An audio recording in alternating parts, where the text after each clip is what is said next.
Saudara-saudari yang dikasihi oleh Tuhan, hari ini kita mendengarkan Yesus mengartikan perumpamaan tentang penabur benih.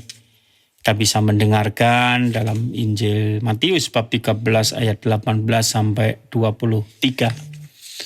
Dari Injil yang kita dengarkan ini, kita diharapkan menjadi mengerti bahwa Tuhan mengharapkan memang kita semua selalu dapat menghasilkan buah yang baik dan berlimpah. Sehingga kehidupan kita menjadi berarti dan bermakna tidak hanya untuk hidup kita sendiri, tetapi juga untuk hidup orang lain.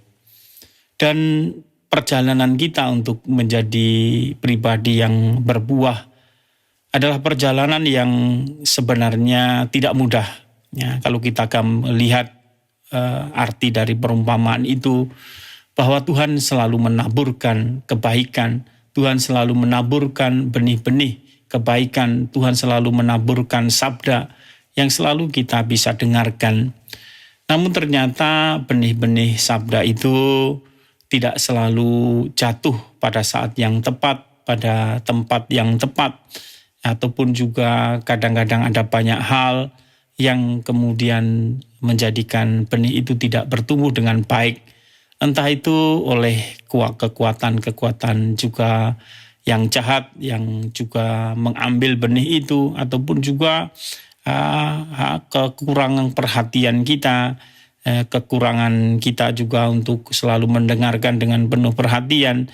Tapi juga ada banyak kadang-kadang kekhawatiran dalam hidup kita, akan juga perhatian kita akan hal-hal duniawi yang membuat kita tidak punya perhatian terhadap sabda Tuhan, benih yang ditaburkannya di dalam hati kita.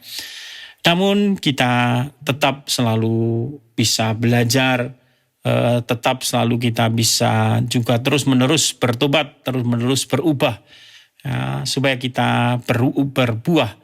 Dan kita bisa belajar dari arti perumpamaan yang diartikan oleh Yesus tentang penabur itu, bahwa untuk dapat berbuah memang membutuhkan juga hati yang subur.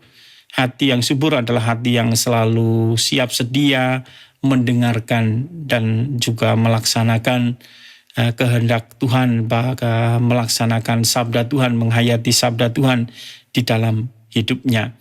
Dan untuk dapat mengolah itu, dalam tradisi ada namanya Lectio Divina, di mana kita dengan Lectio Divina ini kita membaca bacaan suci, entah itu kitab suci, bacaan rohani, dan kita mencoba untuk merenungkan atau memeditasikan juga apa yang kita baca itu, supaya kita memahami, mengerti. Tetapi tidak hanya itu, supaya apa yang kita pahami, kita mengerti, kita juga kunyah-kunyah atau namanya ruminatio, di mana kita meresapkan sabda Tuhan itu sehingga sari-sarinya itu berakar kuat di dalam hati kita.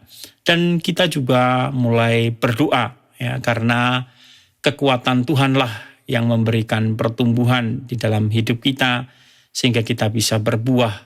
Dan kita juga terus hidup di dalam kontemplasi, hidup selalu di hadirat Tuhan, supaya Tuhan memberikan perubahan, Tuhan mengubah hidup kita. Kita selalu juga menyediakan diri untuk diubah oleh Tuhan, supaya kita berbuah.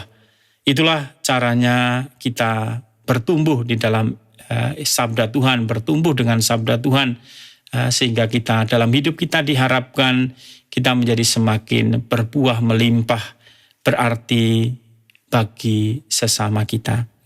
Tuhan memberkati.